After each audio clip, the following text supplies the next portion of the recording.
y la llegada de los Valar y la construcción de Valinor he observado, ya que el próximo cuento está eslabonado con la música de los Ainur, sin interrupción narrativa. Y el texto no lleva título. Está contenido en 3 cuadernos separados. Los cuentos perdidos fueron escritos del modo más asombroso, con partes de diferentes cuentos entrelazadas entre sí, y en la cubierta del cuaderno que tiene la parte inicial que sigue a la música de los Ainur, aparece escrito contiene también la llegada de los Valar, y empieza la construcción de Valinor. El texto está en tinta escrito sobre un manuscrito a lápiz borrado. Entonces, cuando Rúmil hubo terminado, y guardó silencio, Eriol dijo al cabo de una pausa: grandes noticias son estas, y muy novedosas, y extrañas suenan a mis oídos. Sin embargo, por autorización recé que gran parte de lo que me has contado ocurrió fuera de este mundo, y que aunque ahora ya sé de dónde provienen esa vida y ese movimiento y el designio definitivo de la historia, me gustaría escuchar todavía muchas cosas de los primeros hechos que ocurrieron en el mundo. De buen grado, escucharía de los trabajos de los Valar, y de los grandes seres de los días más antiguos. ¿De dónde provienen? Dime. ¿El sol, o la luna o las estrellas, y cómo se delinearon sus cursos y sus estaciones? Más aún, ¿de dónde provienen los continentes de la tierra, las tierras exteriores, los grandes mares y las islas mágicas? Aun de los Eldar y su aparición, y de la llegada de los hombres, quisiera saber por tus cuentos de sabiduría y maravilla. Entonces respondió Rúmil: son tus preguntas casi tan largas y verbosas como mis cuentos, y la sed de tu curiosidad secaría un pozo más profundo que el de mi ciencia, si te dejara beber y acudir a mí sin impedimento, según lo desearas. En verdad no sabes lo que preguntas ni la longitud y la complejidad de las historias que quisieras escuchar. Mira, el sol está ya bien alto sobre los tejados, y esta hora no es buena para contar cuentos. Más bien ya es hora, y aún algo pasada, de quebrar el ayuno. Con estas palabras, Rúmil echó a andar por el sendero de avellanos, y atravesando un espacio iluminado por el sol, entró deprisa en la casa, aunque tenía buen cuidado de mirar dónde ponía los pies antes de avanzar. Pero Eriol permaneció sentado meditabundo en la glorieta, pensando en todo cuanto había oído, y muchas preguntas le acudieron a la mente que le habría gustado hacer, al punto que olvidó que todavía ayunaba. Pero en eso llegan Corazoncito y otro más, trayendo bandejas cubiertas y limpios manteles, y le dicen: son palabras de Rúmil el sabio, que en la glorieta de los zorzales estás desmayándote de hambre y de fatiga de una garrula lengua. Y pensando que esto era muy probable, hemos venido en tu ayuda. Entonces Eriol les dio las gracias, y después de quebrar el ayuno, permaneció el resto de ese hermoso día, oculto en las barreras del jardín, sumido en profundos pensamientos. No estuvo falto tampoco de amenidad, porque aunque encerrado dentro de grandes muros de piedra cubiertos por árboles frutales, o plantas trepadoras, cuyas flores doradas y rojas resplandecían al sol, los refugios y los rincones del jardín, los sotos y prados, los senderos sombreados, y los campos floridos, parecían no tener fin, y la exploración descubría siempre algo nuevo. No obstante, su alegría aún fue más grande esa noche cuando se volvió a brindar por el reencendido del sol mágico, y las velas fueron sostenidas en alto, y todos se dirigieron nuevamente a la sala donde ardía el hogar de los cuentos. Dijo allí Lindo: habrá de haber cuentos otra vez esta noche como de costumbre, o música y canciones. Y la mayoría dijo que canciones y música, y entonces se pusieron de pie algunos de los más hábiles, y cantaron viejas melodías, y quizá volvieron a la vida cantos muertos de Valinor en medio de la luz temblorosa de esa sala iluminada por el fuego. Algunos recitaron poesías que hablaban de Cor y Eldamar, breves fragmentos de la riqueza de antaño. Pero pronto el canto y la música fueron cesando, y hubo silencio mientras los allí reunidos pensaban en la belleza perdida, y añoraban el reencendido del sol mágico. Ahora bien, por fin le habló Eriol a Lindo, diciendo: Rúmil el custodio de la puerta, que me pareció hombre de gran sabiduría, me relató esta mañana en el jardín el principio del mundo, y la llegada de los Valar. De buen grado, escucharía ahora noticias de Valinor. Entonces dijo Rúmil: porque estaba sentado en un taburete en un rincón sumido en sombras, pues con la licencia del Indomingo y de Baire empezaré el cuento. De otro modo, seguirás preguntando siempre. Y que me perdonen los presentes, si vuelven a oír antiguas historias. Pero Baire dijo que estas palabras, acerca de las cosas antiguas, estaban lejos todavía de haberse estancado en los oídos de los Eldar. Dijo Rumil entonces: he aquí que Manue Sulimo y Barda la hermosa se levantaron. Barda, mientras se había tocado la música, había pensado mucho en una luz de blancura y de plata, y en las estrellas. Esos dos se cubrieron de alas de poder, y viajaron deprisa a través de los tres aires. Bait ya es la oscuridad que envuelve el mundo por fuera, pero Ilue es azul y claro, y fluye entre las estrellas. Y finalmente llegaron a Vilna, que es gris, y en él los pájaros vuelan a salvo. Con ellos llegaron muchos de los Valí, que habían tocado y afinado la música junto con ellos. Y estos son los Manir, y los Suruli, los silfos de los vientos y los aires. Ahora bien, viajaron muy deprisa, pero Melko estuvo allí antes que ellos, pues se había precipitado llameando a través de los aires, con una impetuosa rapidez.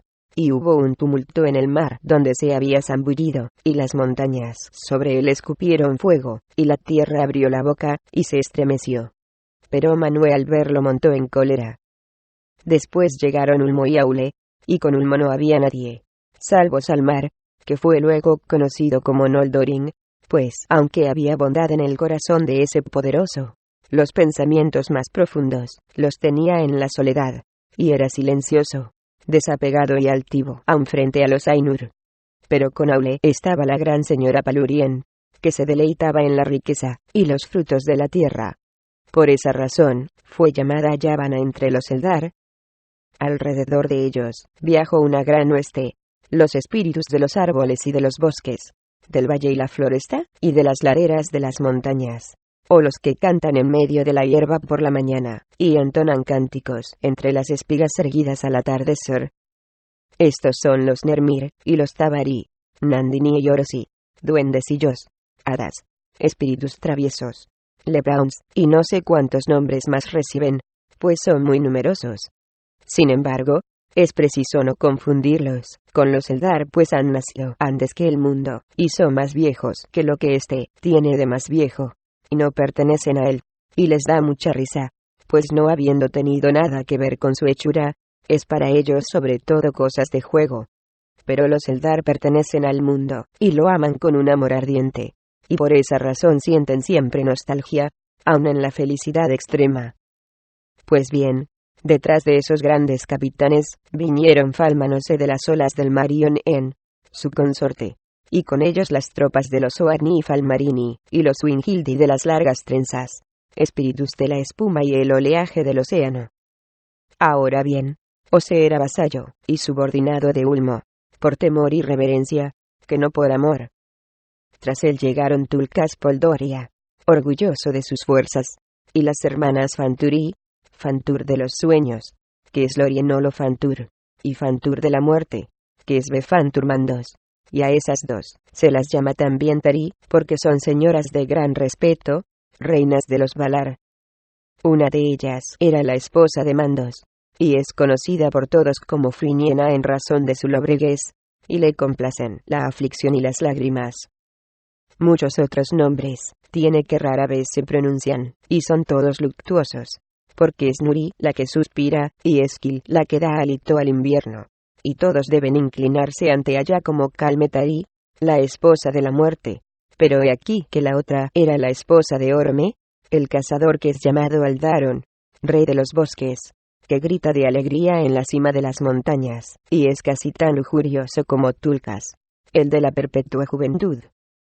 Orome es el hijo de Aule y Palurien, y la Tari, su esposa, es conocida por todos como Vana la Bella, que ama la alegría, la juventud y la belleza, y es el más feliz de todos los seres, pues es Tuilere, o, como decían los Valar, Vana tu y Vana, la que trae la primavera, y todos cantan sus alabanzas como Tarilaisi, la esposa de la vida. Sin embargo, cuando todos estos ya habían cruzado los confines del mundo, y Vilna estaba alborotado, Aún llegaron deprisa Makar y su feroz hermana Mease. Y habría sido mejor que no hubieran encontrado el mundo, y se hubieran quedado para siempre con los Ainur más allá de Bait-Ya y las estrellas, pues ambos eran de temperamento pendenciero, y con otros espíritus menores que las acompañaban, fueron los primeros en sumarse a las discordias de Melko, y en ayuda a la difusión de su música. Último de todos llegó Omar, que es llamado Amillo, el más joven de los grandes Valar, y cantaba mientras se acercaba. Entonces, cuando todos estos grandes espíritus estuvieron reunidos juntos en los confines del mundo, Manuel les habló diciendo: escuchad, pues, cómo pueden los Valar habitar este bello sitio, y ser felices, y regocijarse, si se permite que Melko lo destruya provocando fuegos y torbellinos, de modo que no tengamos donde reposar en paz, y la tierra no pueda florecer, y los designios de Ilúvatar queden sin cumplirse. Entonces todos los Valar se encolerizaron con Melko, y solo Makar habló contra Manwë. Pero el resto escogió algunos de entre ellos, para que fueran en busca del hacedor del mal, y estos fueron Mandos y Tulkas. Pues tan espantable era el aspecto de Mandos que Melko lo temía más que a nada, salvo la fuerza del brazo de Tulkas. Y Tulkas fue el otro. Ahora bien, esos dos lo buscaron, y lo obligaron a comparecer ante Manwë, y Tulkas, cuyo corazón no sentía afecto por la retorcida astucia de Melko, le asestó a este un puñetazo, y él lo soportó, pero nunca olvidó. No obstante les habló gentilmente a los dioses, diciendo que no era mucho el daño que ocasionaba, y que en realidad estaba festejando la novedad del mundo. Tampoco, dijo, intentaría hacer nada contra el señorío de Manwë y la dignidad de capitanes como Aule y Ulmo, ni nadie que estuviera cerca. Su consejo era más bien que cada uno de los Valar partiera ahora, para morar entre las amadas cosas terrestres, sin intentar prolongar su gobierno más allá de sus justos límites. Había en esto cierta alusión encubierta a Manwë y Ulmo, pero entre los dioses hubo algunos que aceptaron de buena fe sus palabras, y estuvieron dispuestos a seguir su consejo, pero otros desconfiaron, y en medio del debate, Ulmo se levantó, y se encaminó a los mares extremos que están más allá de las tierras exteriores. No le gustaban las palabras grandilocuentes ni las reuniones numerosas, y en esas aguas profundas, inmóviles y vacías se proponía vivir, dejando el gobierno del gran mar y los mares menores a Oceonen, sus vasallos. Sin embargo, siempre sumido en las profundidades de los más remotos recintos marinos de Ulmonan, dominaba con su magia los débiles estremecimientos de los mares sombríos, y regía los lagos, y las fuentes, y los ríos del mundo. Pues bien, así eran las cosas en la tierra en aquellos días, y no han cambiado desde entonces salvo por mediación de los trabajos de los Valar de antaño. Las más poderosas de las regiones son las grandes tierras que los hombres habitan y recorren ahora, y los elfos perdidos cantan y bailan en las colinas. Pero más allá de los límites más occidentales, se extienden los grandes mares, y en esas vastas aguas del oeste hay muchas tierras menores e islas antes de que se encuentren los mares solitarios, cuyas olas susurran alrededor de las islas mágicas. Más lejos aún, y pocas son las embarcaciones de los hombres mortales que se hayan aventurado tanto, están los mares sombríos donde flotan las islas del crepúsculo y la torre de perlas se eleva pálida sobre el cabo más occidental. Pero todavía no había sido construida, y los mares sombríos se extendían oscuros a lo lejos hasta la costa más extrema en Eruman. Ahora bien, las islas del crepúsculo son consideradas las primeras de las tierras exteriores, las islas Eruman y Valinor. Eruman, o Arvalin, está al sur, pero los mares sombríos se extienden hasta las costas de Eldamar en el norte. Sin embargo, los barcos tienen que navegar más lejos todavía para llegar a estas playas plateadas, porque más allá de Eruman se levantan las montañas de Valinor en un gran anillo hacia el oeste, y en los mares sombríos al norte de Eruman hay una vasta bahía, de modo que las olas baten los grandes acantilados, y las montañas se levantan junto al mar. Allí está Taniquetil, de gloriosa contemplación, la más alta de las montañas, vestida de la más pura nieve, y que mira desde lo alto de la bahía hacia el sur más allá de Eruman, y hacia el norte más allá de la bahía de Faeri. En verdad, la totalidad de los mares sombríos, aun las velas de los barcos sobre las aguas iluminadas por el sol, y las multitudes afanadas en los puertos occidentales en las tierras de los hombres, pudieron verse desde allí, aunque la distancia se calcula en leguas inimaginables. Pero el sol todavía no había nacido, y las montañas de Valinor no se habían levantado, y el valle de Valinor era extenso y frío. Más allá de Valinor nunca he visto ni oído nada, aunque sé que allí se extienden las oscuras aguas de los mares exteriores, que no tienen mareas, y son tan frías y enrarecidas, que ninguna barca puede navegar por ellas ni ningún pez penetrar en sus profundidades, salvo los peces encantados de Ulmo y su carro mágico. Hacia allí había partido ahora, pero los dioses celebraban un consejo sobre las palabras de Melko. Aule y su esposa Palurien, los más afectados por los torbellinos de Melko y que no confiaban en sus promesas, opinaban que los dioses no debían separarse como él proponía, pues era posible que quisiera atacarlos por separado y dañar sus posesiones. ¿No es acaso, dijeron, más poderoso que cualquiera de nosotros excepto Manuet?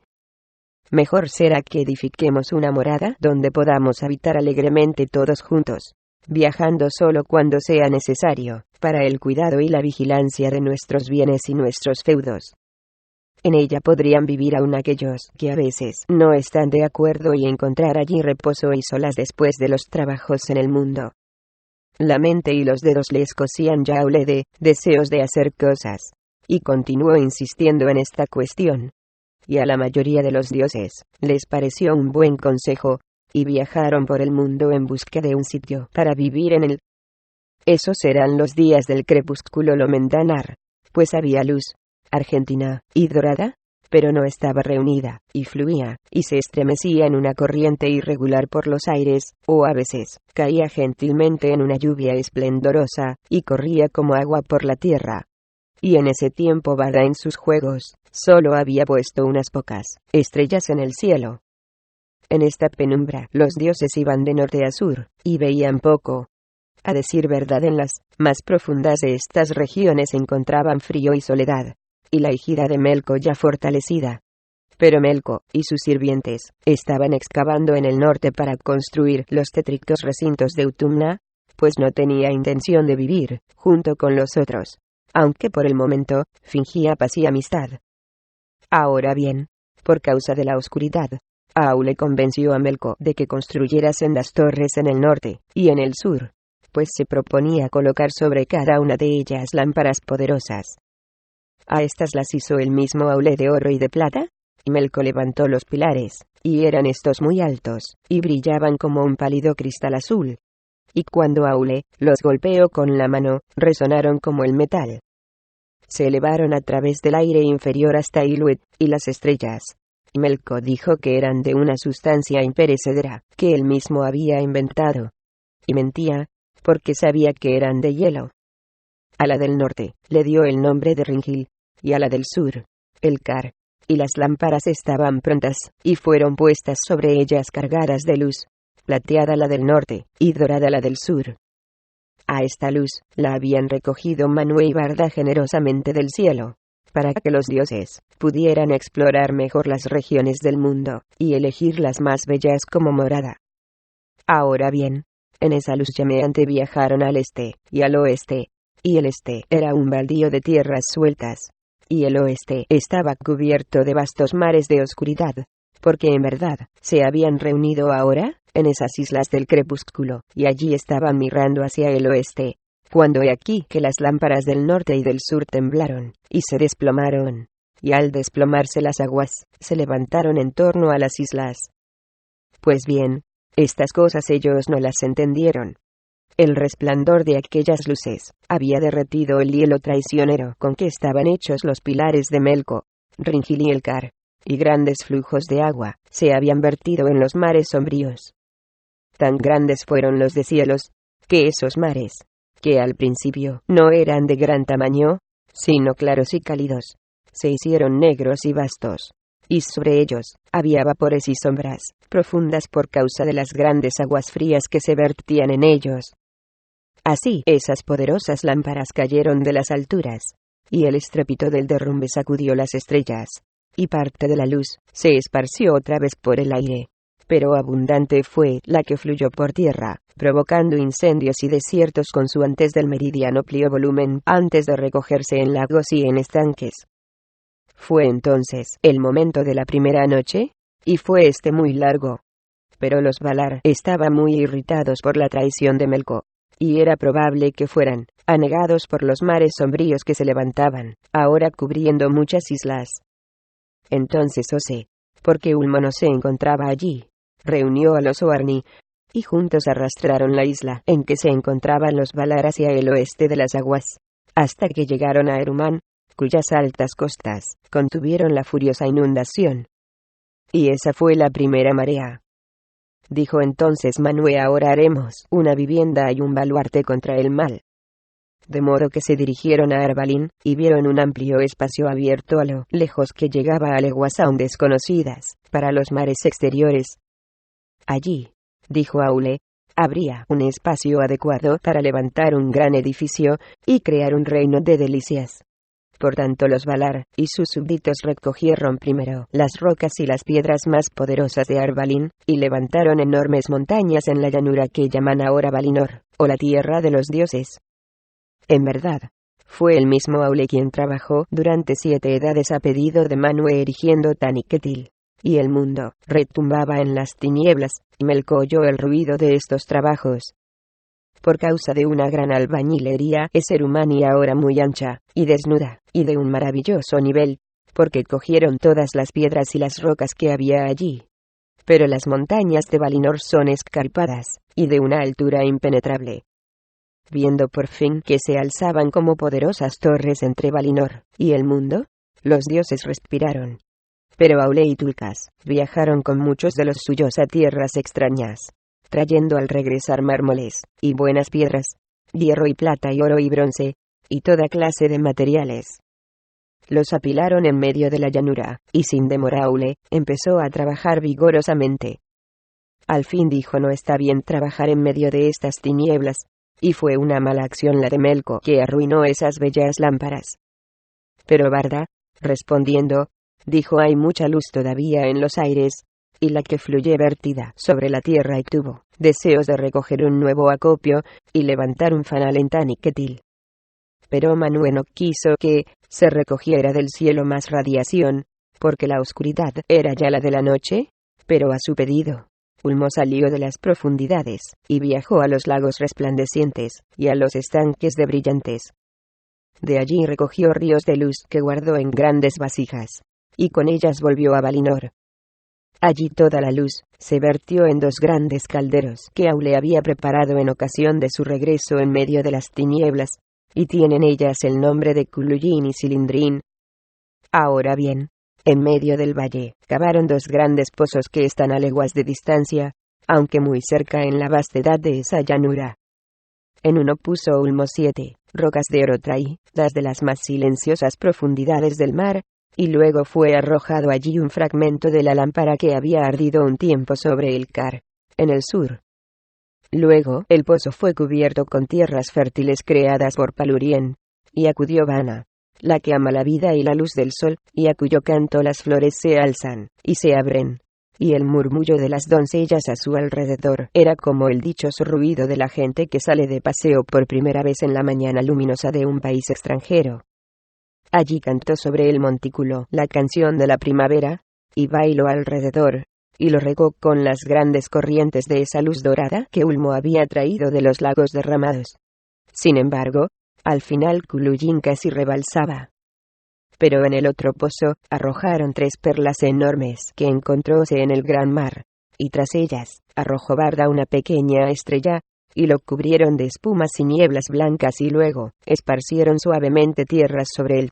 Pero Lorien, que ama los crepúsculos y las sombras temblorosas, y los dulces perfumes que viajan en los vientos de la tarde, y que es el señor de los sueños y la imaginación, se sentó cerca, y susurró rápidas palabras inaudibles, mientras los espíritus que estaban a su servicio tocaban junto a él melodías que se oían apenas, como la música que se filtra en la oscuridad desde viviendas lejanas.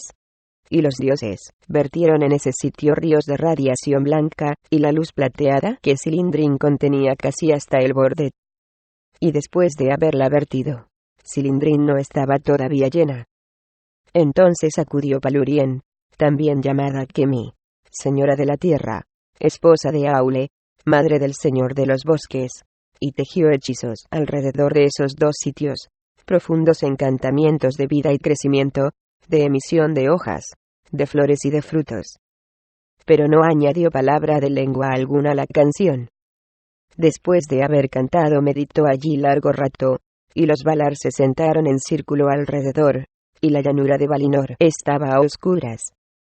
Luego, al cabo de un tiempo, hubo por fin un brillante resplandor de oro en las tinieblas, y los Valar, y quienes los acompañaban lanzaron un grito de alegría y alabanza. He aquí que del lugar que había sido regado con la luz de Culuyin, surgió un brote esbelto, y su corteza vertía una refulgencia de oro pálido. Empero esa planta creció deprisa, de modo que en 7 horas hubo un árbol de poderosa estatura, y todos los Valar, y los suyos, pudieron sentarse bajo sus ramas. De gran belleza de forma, y buen desarrollo era el tronco, y nada había en él que quebrara la suavidad de la corteza que a gran altura sobre la tierra emanaba una delicada luz amarilla. Entonces brotó en todas direcciones un encaje de frondas, y de ellas salieron capullos dorados y hojas de un verde profundo y bordes resplandecientes.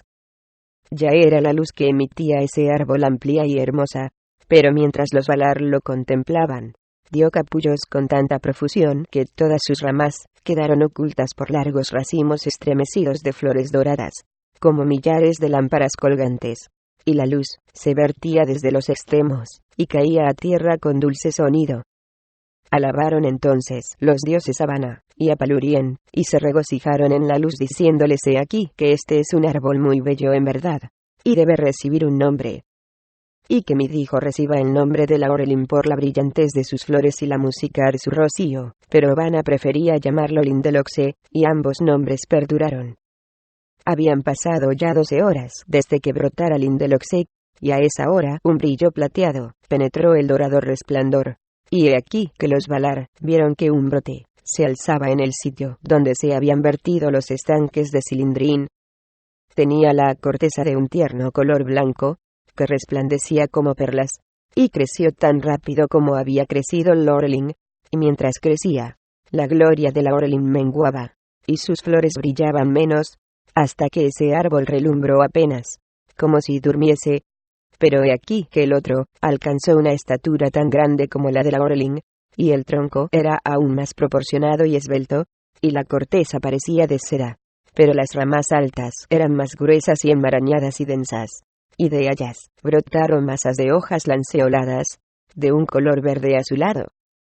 Entonces los Valar se quedaron mirando maravillados, pero Palurien dijo: no ha terminado este árbol todavía su crecimiento. Y he aquí que mientras hablaba, floreció, y las flores no colgaban en racimos, y cada una tenía su propio tallo.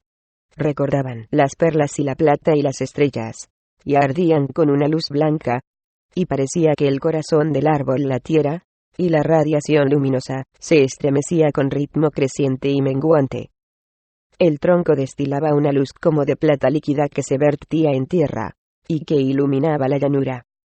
Esta luz, sin embargo, no llegaba tan lejos como la luz del árbol de oro, y a causa también de las grandes hojas, y del latido de su vida interior, arrojaba un continuo revoloteo de sombras entre los estanques de brillantes, negras aquellas y estos muy claros. Entonces Lórien no pudo contener su alegría, y ahumando sonrió. Pero Lórien dijo: he aquí que le daré a este árbol un nombre, y lo llamaré Silpion. Y ese ha sido siempre su nombre desde entonces. Entonces Palurien se puso de pie, y les dijo a los dioses: coged ahora toda la luz líquida que gotea desde este bello árbol, y almacenadla en Cilindrín, y que mane desde allí, pero de manera muy parca. Mirad, cuando las 12 horas de plena luz hayan transcurrido, el árbol volverá a menguar, y entonces volverá a encenderse la Orling, pero para que no se agote, regadío siempre gentilmente con agua de la caldera de Kulugin a la hora en que Silpion se atenúa. Pero con Silpion haced lo mismo, volviendo a verter la luz recogida del profundo cilindrín, toda vez que mengue el árbol de oro. Luz es la savia de estos árboles y su savia es luz. Y con estas palabras quería ella decir que aunque a estos árboles había que regarlos con luz, para que tuvieran savia y vida, de su desarrollo y vida, hacían siempre luz en gran abundancia, muy por encima de la que sus raíces absorbían. Pero los dioses escucharon su pedido. Ivana hizo que una de sus propias doncellas, la constante Uruen, se hiciera cargo de la tarea de regar a la Orling, mientras que Lorien pidió a Sumo, un joven al que amaba, que tuviera siempre el cuidado de refrescar a Silpion. Por lo que se dice que cada vez que los árboles eran regados, había un maravilloso resplandor de oro y plata, y se mezclaban luces de gran belleza antes de que un árbol menguara del todo, o el otro alcanzara su plena gloria. Ahora bien, por causa de estos brillantes árboles, tuvo Aule luz en abundancia para sus trabajos, y emprendió muchas tareas, y Tulkas lo ayudó no poco, y Palurien, madre de la magia, estaba con ellos. Primero levantaron sobre Taniquetil una gran morada para Manuet, y se instaló una torre de vigilancia. Desde allí lanzaba a sus halcones parecidos a saetas, y los recibía de vuelta. Y hacia allí viajó a menudo en días posteriores Sorontur, rey de las águilas, al que Manue concedió gran poder y sabiduría. Esa mansión se construyó de mármoles blancos y azules, y se levantaba en medio de campos de nieve, y los tejados estaban hechos de una red de ese aire azul llamado Iluet, que está por encima del blanco y el gris. Esta red fue invención de Aule y su esposa, pero Barda la salpicó de estrellas, y Manue habitó debajo. Pero en la llanura, donde radiaban plenamente los árboles, había un grupo de viviendas levantadas como una bella ciudad sonriente, y esa ciudad recibió el nombre de Valmar. Y en la construcción de Valmar no se escatimaron metales ni piedras, ni la madera de aquellos árboles poderosos. Los techados eran de oro, y los suelos de plata, y las puertas de bronce bruñido. Fueron levantadas por hechizos, y las piedras fueron unidas por la magia. Separado de estas, y limitando con el valle, había un gran patio, y este era la casa de Aule, y estaba llena de redes mágicas tejidas con la luz de la Orling, y el resplandor de Silpion, y el centelleo de las estrellas. Pero se hicieron otras con hebras de oro y plata y hierro y bronce batidos, hasta alcanzar la delgadez del filamento de una araña, y todas estaban tejidas con belleza para dar cabida a la música de los Ainur, describiendo las cosas que fueron, y serán, o las que han sido solo en la gloria de la mente de Ilúvatar. En este patio, había algunos de los árboles que luego crecieron sobre la tierra, y entre ellos un estanque de aguas azules. Los frutos caían allí durante todo el día con un ruido sordo sobre las márgenes, y eran recogidos por las doncellas de Palurien para su deleite, y el de su señor. Ose también tenía una gran casa, y vivía en ella toda vez que se celebraba un conclave de los Valar, o se cansaba del ruido de las olas en los mares. Unen y los Oarni llevaron millares de perlas para su edificación, y los suelos eran de agua de mar, y los ápices tenían el brillo plateado de los peces, y estaba techado con espuma. Ulmono vivía en Valmar, y viajó de regreso a los mares exteriores, y si tenía necesidad de permanecer un tiempo en Valinor, se alojaba como huésped en las estancias de Manuet. Pero esto no ocurría a menudo. Lorien también vivía lejos, y su morada era grande y recogida, y con amplios jardines. El sitio tenía el nombre de Murmuran, que Aule hizo con neblinas recogidas más allá de Arvalin sobre los mares sombríos. Había sido levantada en el sur al pie de las montañas de Valinor en los confines del reino, pero los jardines se prolongaban maravillosamente a un lado, y otro serpenteando casi hasta el pie de Silpion, cuyo resplandor los iluminaba de manera extraña. Había allí muchos laberintos y lugares recónditos, pues Palurien le había dado a Lorien una fortuna en tejos y cedros, y grupos de pinos que exudaban olores adormecedores en el crepúsculo. Y se levantaban estos sobre estanques profundos. En los bordes de los estanques, revoloteaban luciérnagas de un lado al otro, Ibarra había puesto estrellas en las profundidades, para deleite de Lorien. Pero los espíritus de Lorien cantaban maravillosamente en estos jardines. Y el perfume de las flores nocturnas, y las canciones de los adormes y los ruiseñores, los llenaban de gran encanto. También crecían allí amapolas que resplandecían rojas en el crepúsculo, y a estas llamaron los dioses Fumellar, las flores del sueño, y Lorien las utilizaba a menudo en sus encantamientos. En medio de estas amenidades, había un anillo de sombríos cipreses que se levantaban como torres sobre la profunda tina de Cilindrín.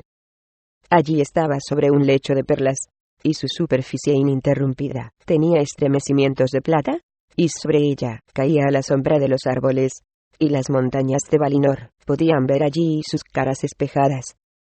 Cuando Lorien la contemplaba, tenía muchas visiones de misterio, y no permitía que la despertasen, salvo cuando Silmo acudía, sin ruido con una urna de plata para llevarse unas gotas de frescor estremecido, y partía luego quedamente de allí a regar las raíces de Silpión antes de que el árbol de oro se calentara. De otro modo pensaba Tulkas, que vivía en medio de Valmar. Muy juvenil es este dios, y fuerte de miembros y lujurioso, y por eso se le da el nombre de Poldoria, el que ama los juegos, y el tiro al arco, la pelea con los puños, la lucha, la carrera y el salto, y las canciones que van bien con el movimiento de una copa bien colmada en el aire y los brindis. No obstante, no es provocador ni asesta golpes, sin motivo como Makar, aunque no hay ninguno de los Valar ni de los Subanimor que son monstruos, gigantes y ogros que no tema los músculos de su brazo ni el golpe de su puño enguantado de hierro cuando tiene motivos para estar colérico. La suya es una casa de alegría y festejos, y se erigió alta en el aire, y tenía una torre de bronce y pilares de cobre que se unían en una amplia arcada. En el patio, los hombres jugaban y rivalizaban entre sí en duras contiendas, y allí a veces la hermosa Nessa, esposa de Tulkas, repartía copas del mejor vino, y las más refrescantes bebidas entre los competidores. Pero a ella, más que nada, le gustaba retirarse a un sitio de prados hermosos, cuyo césped Orome, su hermano, había escogido en los claros umbrosos del bosque, y Palurien lo había plantado con hechizos, y estaba siempre verde y suave. Allí bailaba ella entre sus doncellas durante el tiempo en que la Orelin florecía, pues no es más grande aún en la danza que la misma Vana. En Valmar moraba también Noldorin, conocido hace mucho tiempo como Salmar, que a veces tocaba el arpa y la lira, y a veces se sentaba bajo la Orelin mientras hacía una dulce música con un instrumento de arco. Allí cantaba al compás regocijadamente a Mulo, al que se le da el nombre de Ornar, cuya voz es la más bella de las voces, y que conoce todas las canciones en todas las lenguas. Si no cantaba al compás del arpa de su hermano, gorjeaba en los jardines de Orome cuando al cabo de un tiempo Nielki, la pequeña doncella, empezó a bailar de un lado a otro en los bosques. Ahora bien, Orome dominaba vastos territorios, que él amaba, y no menos que Palurien, su madre.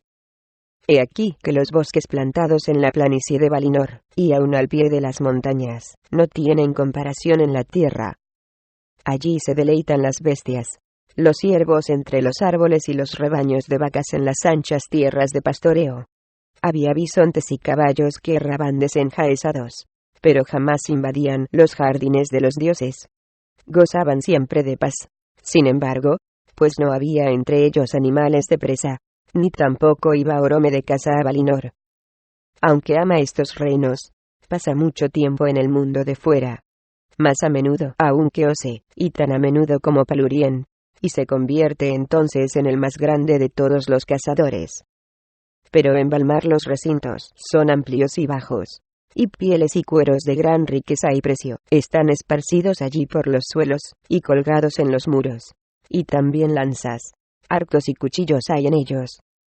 En medio de cada habitación y cada sala crece un árbol que sostiene el techo, y su tronco está lleno de trofeos y cornamentas.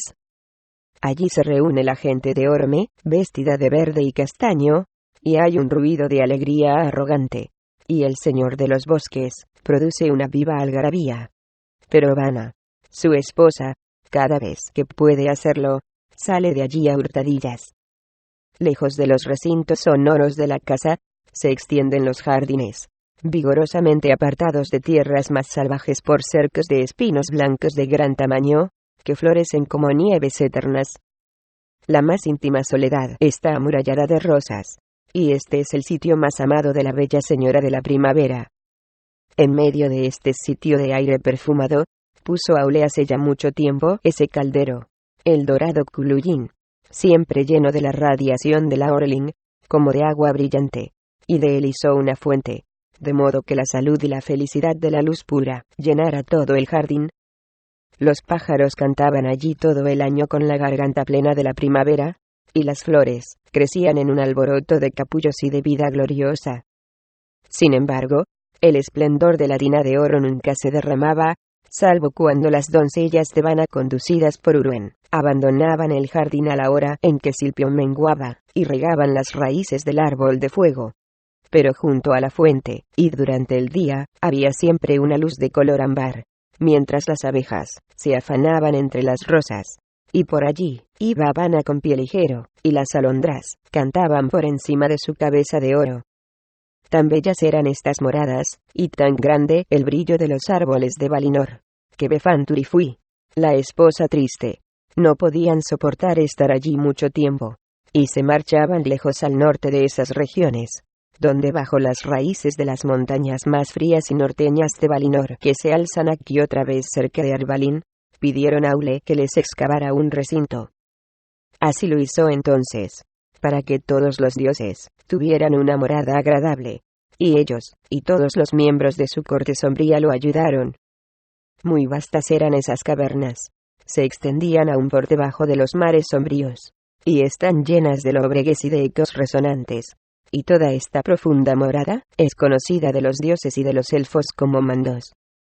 Allí en una sala de luctuoso color negro se sentaba Befantur, y le dio a esa sala su propio nombre, Be. Estaba iluminada por un solo vaso colocado en el centro en el que había unas pocas gotas del rocío pálido de Silpion. Las cortinas eran de vapores oscuros, y los suelos y columnas estaban hechos de azabache. Allí en días posteriores viajaban los elfos de todos los clanes que por infortunio morían en combate, o de desdicha. Solo así morían los Eldar, y nada más que por un tiempo. Allí Mandos dictaba las suertes del destino, y allí los Eldar esperaban en la oscuridad, soñando con sus por autorización dadas hazañas, hasta llegado el momento por el designado en que volverían a nacer en sus hijos, y podrían reír y cantar otra vez. No iba mucho a Be, pues se dedicaba ante todo a destilar los humores salinos de que están hechas las lágrimas, y tenía nubes negras que echaba a flotar, para que recorrieran el mundo cogidas por el viento, y sus redes, sin peso, se asentaban de vez en cuando sobre los que allí vivían. Ahora bien, estas telas eran de desesperación y luto inconsolable, dolor y pena ciega. La sala que más le gustaba era una aún más amplia y oscura que Be, y también ella le dio su propio nombre llamándola Fui. Allí, delante de un asiento negro, ardía en un brasero un único carbón vacilante, y el techo era de alas de murciélago, y los pilares que los sostenían, y los muros de alrededor, estaban hechos de basalto. Allí iban los hijos de los hombres a escuchar su destino, y allí son llevados por la multitud de males que la maligna música de Melko incorporó al mundo. La matanza, y los incendios, las hambrunas y las desdichas, las enfermedades, y los golpes asestados en la oscuridad, la crueldad, el frío penetrante, la angustia y la propia locura los empujan allí. Y Fuile en sus corazones. A algunos los mantiene en mandos bajo las montañas, y a algunos los envía más allá de las colinas, y Melko los atra por autorización, y los lleva a Angamandi, o los infiernos de hierro, donde pasan días muy malos. También a algunos, y estos son la mayoría, los manda a bordo de la nave Negramornie, que de vez en cuando permanece anclada en el puerto oscuro del norte, a la espera del momento en que la triste pompa la lleve a la playa, al pie de los ásperos caminos de Mandos. Entonces, cuando está cargada, por propia iniciativa despliega las velas negras, e impulsada por una suave brisa recorre esas costas. Todos los que están a bordo, al llegar al sur, echan una mirada de nostalgia y dolor a ese lugar entre las montañas, donde es posible tener un atisbo de la distante llanura de Valinor. Y esa abertura está cerca de Taniquetil, donde se encuentra la ribera del Damar. No ven nada más de ese luminoso lugar, y son arrastrados hacia las amplias llanuras de Arvalin. Allí van de un lado a otro en la sombra, acampando donde pueden. No obstante conocen el canto, y alcanzan a ver las estrellas, y esperan pacientes la llegada del gran final. Pocos son, y felices en verdad, aquellos a los que se manifiesta Nor-Nore, el heraldo de los dioses. Van entonces con él en carrozas, o montados en magníficos caballos al valle de Valinor, y se reúnen en los recintos de Valmar, morando en casa de los dioses hasta la llegada del gran final. Se encuentran muy lejos de las montañas negras del norte o de las llanuras neblinosas de Arvalin, y la música y la luz clara les pertenecen, y en ellas se deleitan. Y bien, he descrito las viviendas de todos los dioses que levantó Aule con su artesanía en Valinor. Pero Makar y su fiera hermana Mease se construyeron por sí mismos una morada, ayudados solo por su propia gente, muy lúgubre ciertamente.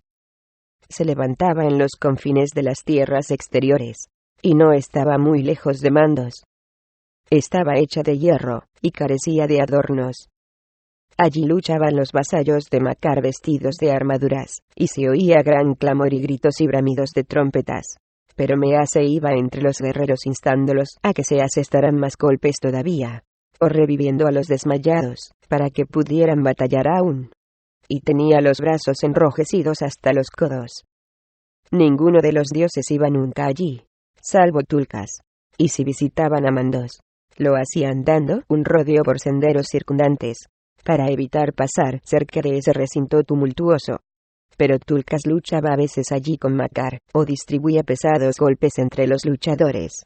Y esto lo hacía, para que la vida muelle no lo debilitara, pues no amaba a aquella gente y ésta, a su vez, en verdad no lo amaba a él ni a su gran fuerza serena.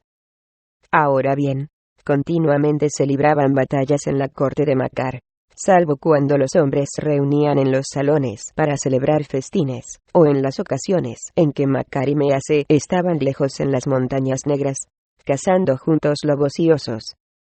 Pero en la casa había muchas armas de guerra, y escudos de gran tamaño, y brillantemente pulidos, colgaban de los muros. Estaba iluminada de antorchas, y se cantaban en ella cantos de victoria, de saqueo y de pillaje, y la luz roja de las antorchas se reflejaba en la hoja desnuda de las espadas.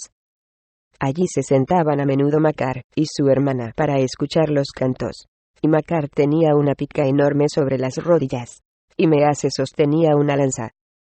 Pero en aquellos días, antes de que Valinor se cerrase, estos dos viajaban sobre todo por la tierra, y con frecuencia se ausentaban, pues amaban los torbellinos, sin freno, que Melko desataba por el mundo. Por tanto ahora se construyó Valinor, y en ella reina una gran paz, y los dioses se regocijan, porque esos espíritus pendencieros no permanecen mucho tiempo entre ellos, y Melko no se acerca. Entonces dijo una niña entre los allí reunidos, muy sedienta tanto de cuentos como de poesías: me gustaría que no hubiera ido nunca allí desde entonces, y que pudiera haber visto esa tierra todavía resplandeciente tal como Aule la dejó. Ahora bien, había oído a Rumil contar esa historia, y había meditado mucho en ella, pero era nueva para la mayoría de los presentes, como para Eriol, y todos quedaron asombrados. Entonces dijo Eriol: muy fuertes y gloriosos son los Valar, y de buen grado escucharía más detalles de esos días de antaño, si no viera brillar las velas del sueño que ahora vienen hacia aquí. Pero otro niño habló desde un cojín cerca de Lindo, y dijo: pues yo de buen grado visitaría los recintos de Makar, y cogería quizá una espada o un cuchillo. Sin embargo, en Valmar me parece que estaría bien ser huésped de Orome. Y Lindo, riendo, dijo: estaría muy bien. Por cierto, y con esas palabras se levantó, y ya no se contaron más historias aquella noche.